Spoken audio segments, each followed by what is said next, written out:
वेदांता में kidney disease के सारे तरीके का ट्रीटमेंट अवेलेबल है।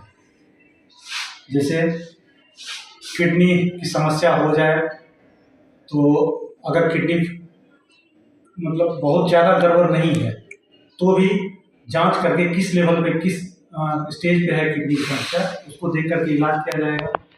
अगर एडवांस किडनी का प्रॉब्लम हो गया तो हमारे यहाँ डायलिसिस होते रहता है और हमारे यहाँ किडनी ट्रांसप्लांट भी होता है, रेगुलरली हो रहा है और अच्छे रिजल्ट के साथ हो रहा है। जहाँ तक देखा जाता है डायलिसिस में इन्फेक्शन का खतरा ज़्यादा रहता है।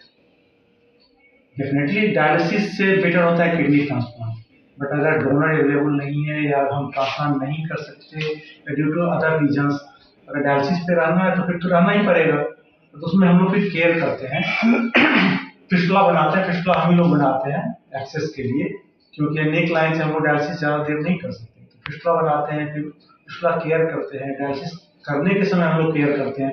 इसलिए मैं ये भी बताना चाहूँगा कि डायलिसिस अच्छे सेंटर पे कराएंगे जिससे कि इन्फेक्शन से बचिए और ड्यूरिंग डायलिसिस या पोस्ट डायलिसिस कॉम्प्लिकेशन से भी बचिएगा, जो कि हमारे यहाँ अवेलेबल है।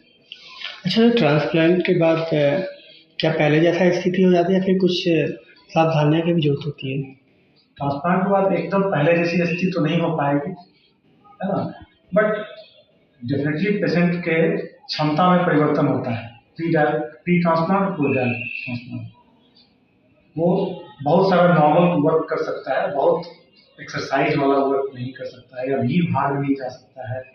वो इम्यूनो सप्रेसेंट वैक्सीन चलते रहता है जिससे उसकी इम्यूनिटी कम होती है, इन्फेक्शन का रिस्क रहता है ना।